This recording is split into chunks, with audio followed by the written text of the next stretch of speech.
Hello student, कैसे हैं? बढ़िया होंगे, मस्त होंगे, मजे में होंगे। शुरुआत करते हैं। Unit first, most important question. आज हमारा सारे जो मोस्ट इम्पोर्टेंट क्वेश्चन है इन पर डिस्कशन हम लोग करेंगे। मोस्ट इम्पोर्टेंट क्वेश्चन पर डिस्कस हम करेंगे जो कि एग्जाम में आपके आने की पूरी पूरी संभावना है। सबसे पहले मैं आपको 15 ऐसे क्वेश्चन बताऊंगा जो आपकी एग्जाम में आपको पूरे 14 नंबर दिलाएंगे। ठीक है, 3 यूनिटों से मिलाकर मैं आपको 15 क्वेश्चन बताऊंगा जो कि आपको पूरे 14 नंबर दिला देंगे एक साथ, जिसमें से 5-5 के दोनों क्वेश्चन आपके हो जाएंगे और 4 नंबर का एक क्वेश्चन आपका हो जाएगा। तो ये शुरुआत के 15 क्वेश्चन मैं पहले आपको बता रहा हूँ। उसके बाद मैं पूरी जो बुक है आपके उसके सारे आईएमपी क्वेश्चन आपको बता दूंगा। ठीक है, सबसे पहला जो आपका क्वेश्चन ये है कि derive an expression for electric, जो इसको इलेक्ट्रिक फील्ड इंटेंसिटी करना है ना, ये यहाँ पर पोटेंशियल टाइप करने में आ गया। तो यहाँ पर क्या करना, इलेक्ट्रिक फील्ड इंटेंसिटी। अक्षीय और निरक्षीय स्थिति में विद्युत क्षेत्र की तीव्रता का व्यंजक प्राप्त कीजिए। एक ये पहला वो प्रश्न है जिसके आने की संभावनाएं बनती है। दूसरा है आपका state and prove Gauss theorem. Gauss की प्रमेय लिखिए और सिद्ध कीजिए। गॉस का नियम लिखिए और सिद्ध कीजिए, ये दूसरा आईएमपी प्रश्न हो।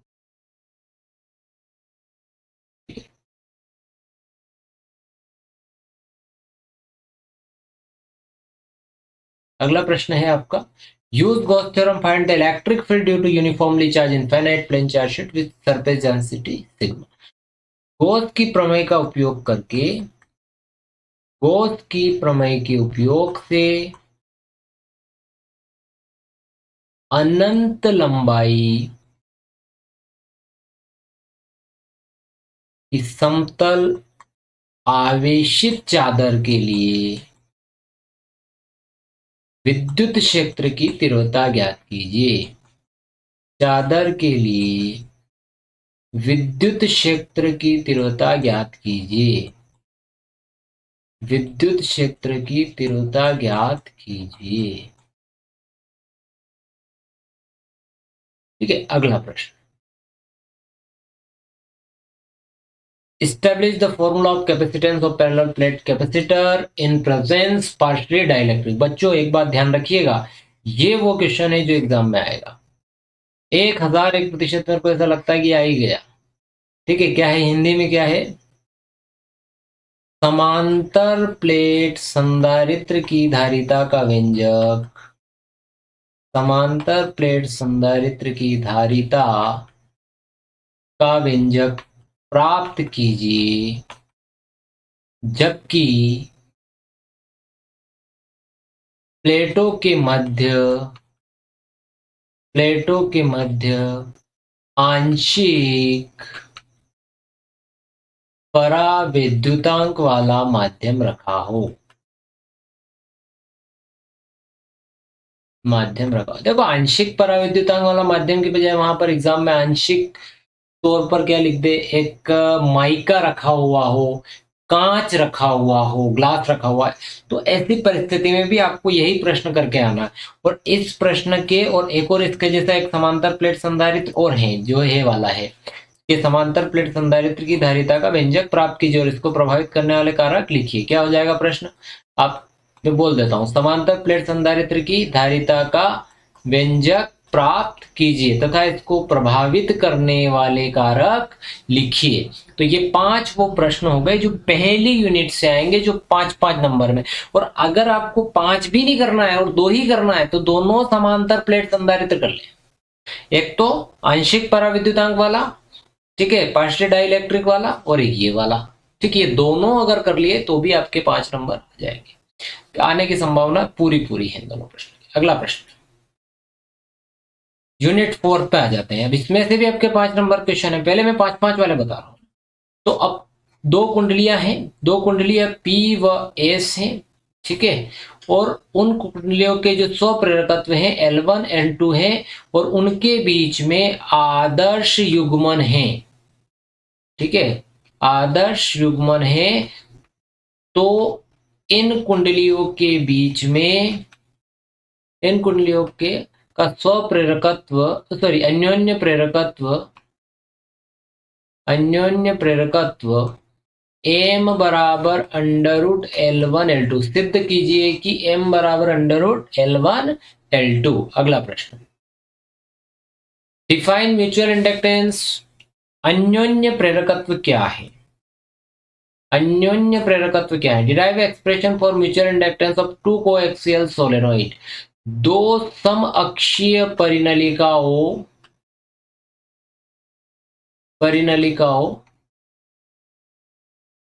के लिए अन्योन्य प्रेरकत्व का व्यंजक प्राप्त करें। अन्योन्य प्रेरकत्व का व्यंजक प्राप्त करें। ठीक है, अगला प्रश्न, डिटरमाइन द फॉलोइंग अल्टरनेटिंग। देखो एलसीआर परिपथ, सामान्य सी बात, एलसीआर परिपथ, एलसीआर सर्किट, ये बहुत ज्यादा इंपॉर्टेंट आएगा ही आएगा। इसमें क्या पूछेगा? परिणामी विभवांतर, परिणामी विभवांतर, दूसरा प्रतिबाधा, तीसरा कलांतर, ठीक है, चौथा फेजर आरेख। ठीक है, ये सारी चीजें एग्जाम में पूछी जाएगी। एलसीआर परिपथ भी एग्जाम में आ सकता है। ठीक है, अगला है prove that inductance AC circuit voltage lead the current by 90 degree. देखो किसके लिए? प्रेरकत्व के लिए। सिद्ध कीजिए कि प्रेरकत्व के लिए, ठीक है, जो विभवांतर है, वोल्टेज है धारा से 90 डिग्री आगे होता है ना, कलांतर में 90 डिग्री आगे। ठीक है, यह प्रश्न आपका प्रेरकत्व वाला भी है। आखिरी प्रश्न आपका ट्रांसफार्मर। देखो बच्चों, जो ट्रांसफार्मर है ये आपको पूरा ही करना है। इसका डायग्राम भी आपको करना है, सिद्धांत आपको करना है, इसमें ऊर्जा हानि आपको करना है इसकी, है ना, लॉस ऑफ एनर्जी, और डिफरेंस किसमें? ऊंचाई ट्रांसफार्मर व अपचाई ट्रांसफार्मर में अंतर, ये सारा आपको करना है। इंग्लिश में दिख ही रहा है आपको, स्टेप अप स्टेप डाउन में डिफरेंस और ये सब। ठीक, अगला, how will you obtain OR AND, और ये जो है ना, ये नेंड है, NAND gate by using NOR AND NOT gate, symbol, Boolean formula, truth table. क्या क्या लेना बच्चा? और गेट, एंड गेट और नेंड गेट। ठीक है, किस किस से? आप नॉर और नॉट से, प्रश्न आएगा, आप नॉर और नॉट से क्या निकालेंगे? और गेट, एंड गेट तथा नेंड गेट कैसे प्राप्त करेंगे? इनका क्या निकालना है? लिखना है आपको संकेत, बुलियन सूत्र, सत्यता सारणी। एक चीज और पूछी जाती है, जैसे अपन कहते हैं वेव फॉर्म, तरंग रूप, हिंदी में तरंग रूप, ये चार चीजें पूछी जाती है। तरंग रूप अभी तो नहीं किया है तो कर लेना। ठीक है, अगला प्रश्न, difference between P and N type semiconductor. P प्रकार के अर्धचालक और एन प्रकार के अर्धचालक में अंतर, ये भी बहुत ज्यादा महत्वपूर्ण है। अगला, एक्सप्लेन द, देखो पूर्ण तरंग दृष्टिकारी, सिंपल सी बात, पूर्ण तरंग दृष्टिकारी करना ही है। पूर्ण तरंग दृष्टिकारी बहुत ज्यादा आईएमपी 100% छपेगा एग्जाम में। अगला, और एंड नॉट गेट, इसके लिए और गेट, एंड गेट और नॉट गेट, इनके लिए क्या करना है? सत्यता सारणी, बुलियन सूत्र, और एक और कौन सा अपना, एक और संकेत। ठीक है, ये चीजें, और इक्विवेलेंट सर्किट डायग्राम में तार्किक आरेख भी इनका करना आपने को, ये जरूर करिएगा। ठीक है, इक्विवेलेंट सर्किट डायग्राम, तार्किक आरेख। अगला, नेंड और नॉर गेट, यूनिवर्सल गेट बोलते हैं इनको, नेंड और नॉर गेट को। ठीक है, तो इन गेट के लिए भी सारी चीजें वही करना है, संकेत यानी सिंबल, सत्यता सारणी, ट्रुथ टेबल, ठीक है, सारी चीजें, एक बुलियन फॉर्मूला, ये सब करना ही है। नेक्स्ट, ऐसा मेरी बात मानो तो गेट सारे ही कर लीजिएगा, ठीक है। ये 15 क्वेश्चन जो मैंने आपको बताए हैं, ये वो क्वेश्चन है कि जो आपको करना ही है, और इन्हीं से आपका 14 नंबर के क्वेश्चन आपके एग्जाम में आ जाएंगे। अब वापस से मैं शुरू करता हूं सारे प्रश्नों पर विश्लेषण। अब जैसे कि यूनिट फर्स्ट की बात करो वापस से, इसमें से 2 मार्क्स का क्वेश्चन में कौन कौन सा आएगा, आने की संभावना है। तो इसमें से पहले, आवेश का क्वांटीकरण क्या है, आवेश का क्वांटीकरण क्या है, ठीक है। What is quantization of charge, आवेश का क्वांटिक, कंजर्वेशन ऑफ चार्ज, आवेश संरक्षण, कंजर्वेशन ऑफ चार्ज, लिख हिंदी में रहा हूं, इंग्लिश में भी ट्रांसलेट करते जा रहा हूं, कंजर्वेशन ऑफ चार्ज। तीसरा, आवेश का क्वांटीकरण, कंजर्व, दो विद्युत बल रेखाएं एक दूसरे को नहीं काटती हैं, क्यों, तो विद्युत बल रेखाएं एक दूसरे को नहीं काटती हैं, क्यों, two electric lines of force never intersect each other, ठीक है। अगला क्या हो जाएगा, 2 नंबर में, विद्युत क्षेत्र की तीव्रता, विद्युत क्षेत्र की तीव्रता क्या है, इसका एसआई मात्रक, what is the electric field intensity, it's SI unit and dimensional formula, विद्युत शक्ति तीव्रता हो गई। उसके बाद विद्युत बल रेखाओं के गुण, विद्युत बल रेखाओं के गुण, ये भी करिएगा। उसके बाद प्रश्न 6, विद्युत फ्लक्स क्या है, व्हाट इज इलेक्ट्रिक फ्लक्स, ठीक है। उसके बाद गॉस लॉ में गॉस की प्रमेय आई जाएगी, वहां पर छोटे प्रश्नों में भी गॉस प्रमेय कर सकते हैं। उसके बाद विद्युत विभव, व्हाट इज इलेक्ट्रिक पोटेंशियल, ठीक है। उसके बाद electric field capacity, intensity, electric capacity, electric capacity, ये 2 नंबर में इन क्वेश्चंस में सबके आने की संभावना बन जाती है। अगला टाइप, अगली यूनिट लेते हैं सेकेंड, यूनिट सेकेंड। अब यूनिट सेकेंड से मैं एक बात तो कह रहा हूं कि आपको न्यूमेरिकल आना तय है, एक न्यूमेरिकल यहां से आएगा, यानी कि एक आंकिक प्रश्न यहां से आएगा। अब वो आंकिक प्रश्न किस टाइप का होगा, तो उसके लिए मैं आपको एक बात बता देता हूं। सबसे पहले तो आप 3-4 टॉपिक इनके न्यूमेरिकल कर सकते हैं। एक तो ईएमएफ, विद्युत वाहक बल के सवाल, दूसरा श्रेणी और समांतर क्रम के सवाल, श्रेणी और समांतर क्रम के सवाल, ठीक है। आप क्या करें कि आपकी एनसीईआरटी की जो एक्सरसाइज है, ठीक है, एनसीईआरटी की एक्सरसाइज में जो प्रश्नावली है उसमें 3.1 से लेकर 3.7 तक के सारे न्यूमेरिकल लगा लें, ठीक, ये काम आप कर लें। उसके बाद आप आगे बढ़िएगा, श्रेणी क्रम समांतर क्रम हो गया। उसके बाद आप कुछ संबंध, धारा घनत्व व अनुगमन वेग में संबंध, यानी कि drift velocity and current density के बीच में relation between drift velocity and current density, ठीक। श्रेणी क्रम समांतर क्रम, श्रेणी क्रम समांतर क्रम, series and parallel, series combination, parallel combination, ohm's law, ohm का नियम, ओमिक व नॉन ओमिक में अंतर, ठीक है। एक संबंध होता है हमारे पास विद्युत वाहक बल,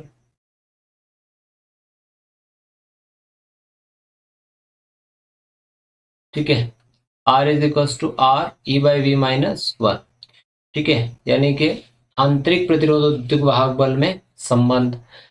अच्छा, प्रिंसिपल ऑफ पोटेंशियोमीटर,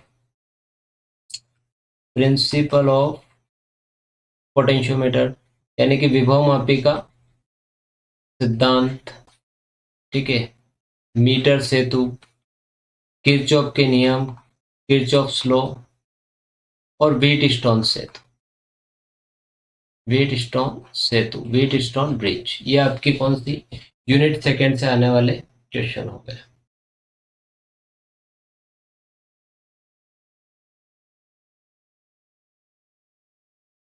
अब आ जाते हैं यूनिट थर्ड में। तो बच्चा यूनिट थर्ड के अंदर जो आएगा, यूनिट थर्ड में देखो, यूनिट थर्ड में मैं बहुत सामान्य क्वेश्चन आपको बता देता हूं।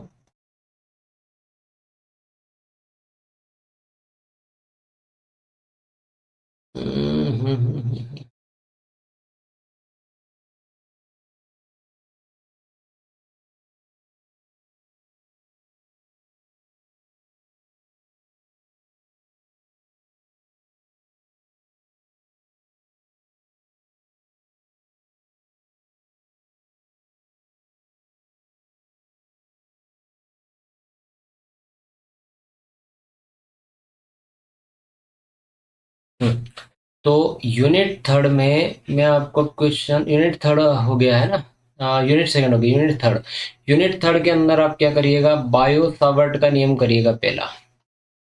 पहला बायो सावर्ट का नियम, इंग्लिश में बायो सावर्ट लॉ है ना। दूसरा आप इसमें करिएगा एम्पियर का परिपथी नियम, एम्पियर सर्किटल लॉ, एम्पियर का परिपथीय नियम, एम्पियर सर्किटल लॉ। ठीक है।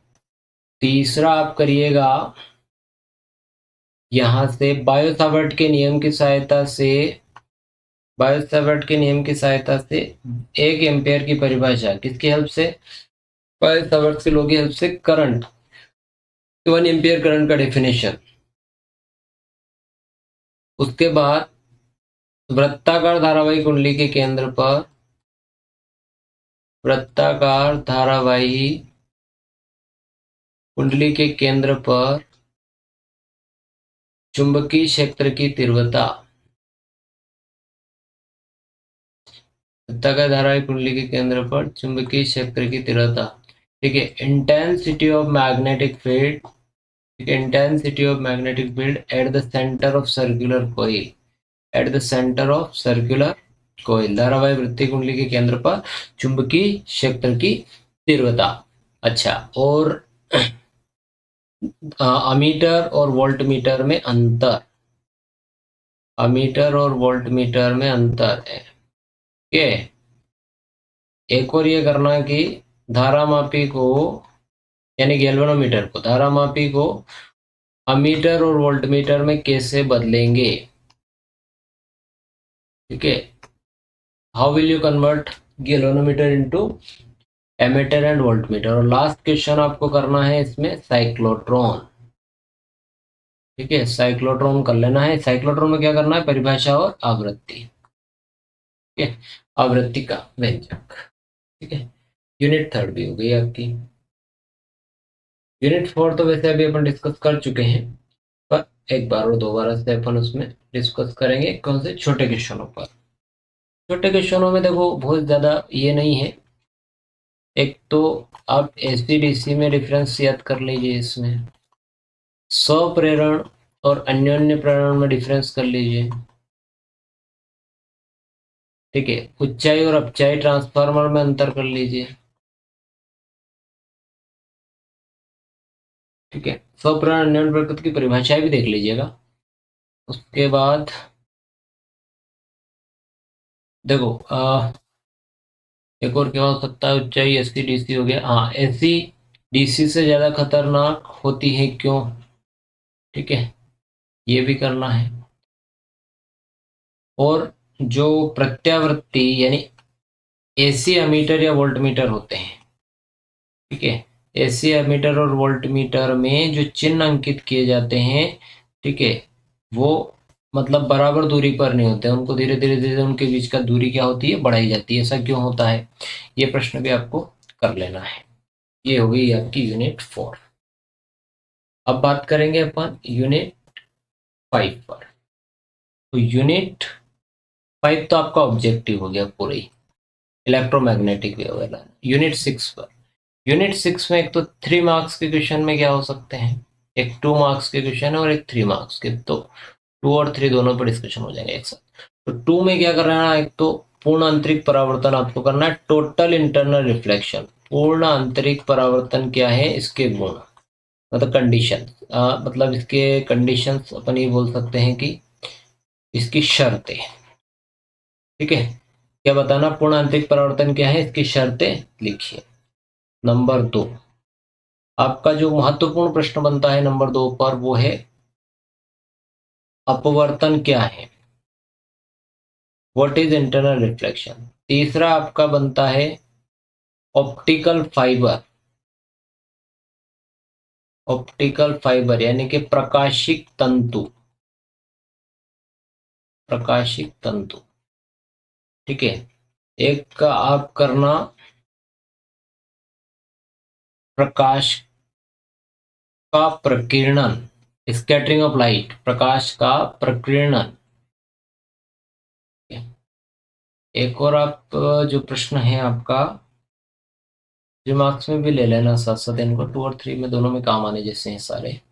एक ये प्रश्न करना, 1/f is equal to mu minus, ये most important, 1/r1 minus 1/r2।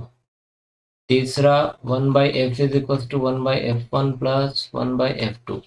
इसमें करना आप सिंपल माइक्रोस्कोप यानी साधारण सरल सूक्ष्मदर्शी, हिंदी में सरल सूक्ष्मदर्शी। ठीक है, उसके बाद एक कर लेना आप सरल सूक्ष्मदर्शी करना है। उसके बाद आप सीधे आ जाएंगे हाइगन का तरंग सिद्धांत, हाइगन्स वेव थ्योरी। ठीक है, हाइगन सेकेंडरी वेव थ्योरी या हाइगन का द्वितीयक तरंगी का सिद्धांत। ठीक है, और एक और क्या था, हाइगन का द्वितीयक तरंगी का सिद्धांत। उसके बाद आपका विवर्तन, आपका व्यतिकरण और व्यतिकरण की शर्तें,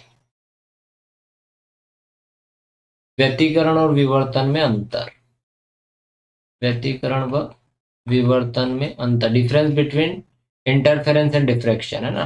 और ये डिफ्रैक्शन इंटरफेरेंस की कंडीशन, और इंटरफेरेंस और ये डिफ्रैक्शन। ठीक है ना। लास्ट है पोलरॉइड, हिंदी और इंग्लिश में दोनों ही पोलरॉइड है, इनके उपयोग और ये देखना है।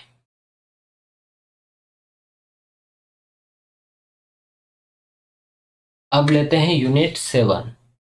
तो बच्चा यूनिट 7 से क्या करिएगा, यूनिट 7 में पहला तो आपका वर्क फंक्शन यानी कि कार्य फलन, वर्क फल फंक्शन। ठीक, उसके बाद तापायनिक उत्सर्जन, तापायनिक उत्सर्जन और इसके गुण यानी कि थर्मोनिक इमिशन, इट्स प्रॉपर्टीज। ठीक है, उसके बाद आप फोटो इलेक्ट्रिक इफेक्ट, प्रकाश विद्युत प्रभाव, प्रकाश विद्युत प्रभाव। उसके बाद तापायनिक उत्सर्जन, प्रकाश विद्युत प्रभाव। उसके बाद आ जाओ डी ब्रोगली। ठीक है, डी ब्रोगली तरंग समीकरण, आइंस्टाइन का समीकरण, आइंस्टीन समीकरण, आइंस्टाइन इक्वेशन। ठीक है, उसके बाद इलेक्ट्रॉन वोल्ट की डेफिनेशन। उसके बाद स्पेसिफिक चार्ज यानी कि विशिष्ट आवेश की परिभाषा।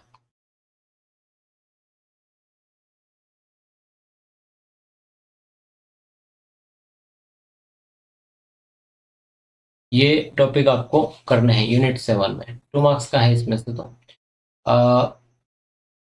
अब आपका यूनिट 9 में, वैसे यूनिट 9 में अपना डिस्कशन हो चुका है, पर इसमें छोटे क्वेश्चन भी है तो एक बार वो देख लेंगे। इसमें आप छोटों में क्या क्या, solar cell, photoelectric, photo photoelectric cell. ठीक है, तीसरा solar cell, photoelectric cell. उसके बाद अपन एलईडी, ठीक है, लाइट इमिटिंग डायोड, प्रकाश उत्सर्जक डायोड, है ना। एलईडी क्या है, उसके बाद गेट तो आपको सारे करने ही हैं। एक चालक, कुचालक और अर्धचालक में अंतर, काई के आधार पर, बेंड थ्योरी के आधार पर, ठीक है। और उसके बाद अंतर अर्धचालक और बाह्य अर्धचालक में अंतर, यानी कि इंट्रिंसिक एंड एक्सट्रिंसिक सेमीकंडक्टर में डिफरेंस, ठीक है। और गेट तो आप सारे ही कर लीजिएगा बच्चा, गेट का एक क्वेश्चन 4 नंबर में आता ही आता है और इजी भी पड़ता है, तो गेट के सारे क्वेश्चन आप लोग कर लीजिएगा, ठीक है। और परीक्षा में आप लोगों को बहुत सावधानी से करना है, पेपर को बार बार क्वेश्चन को पढ़ना है, क्योंकि इसमें क्या होगा कि गलती हो जाएगी। देखो ये रहा, ये फार्मूला है कि आप लोगों को घबराना नहीं है, बहुत आसानी से पेपर हो जाएगा स्मूथली। पेपर 1.5-2 घंटे का पेपर होता है फिजिक्स का, ज़्यादा बड़ा पेपर नहीं आता है, ठीक है। और दूसरी बात ये है कि सारे प्रश्नों को बड़े ध्यान से पढ़ें, ठीक है, न्यूमेरिकल करें। हालांकि एक ही दिन की छुट्टी है, हम भी समझ रहे हैं कि आपके पास 1 डे है, एक दिन में आप क्या क्या करेंगे। तो जो महत्वपूर्ण प्रश्न मैंने बताए हैं केवल ये कर लीजिएगा। मेरे पास भी इतना समय नहीं था कि मैं आपके लिए इसका विस्तृत वीडियो ला सकूं और मैं सारी स्लाइड्स तैयार कर पाऊं और उसके बाद में इनके सॉल्यूशंस भी आपको प्रोवाइड करा पाऊं, ठीक है। तो आप इन क्वेश्चंस के साथ साथ जो क्वेश्चन बैंक मैंने पूरी पहले सॉल्व करा दी है वो कर लीजिए, अपना काम बन जाएगा, ठीक है। और 28 मार्क्स के ऑब्जेक्टिव के लिए आप क्या करें कि आप सारे कॉन्सेप्ट्स को पढ़ लें, ठीक है। कुछ कॉन्सेप्ट में हो सकेगा तो अवेलेबल करवा दूंगा, ठीक है, और हो सकेगा तो देखो प्रॉमिस नहीं करता हूँ, ठीक। तो अब एंड करते हैं। थैंक यू वेरी मच, मिलते हैं नेक्स्ट वीडियो में।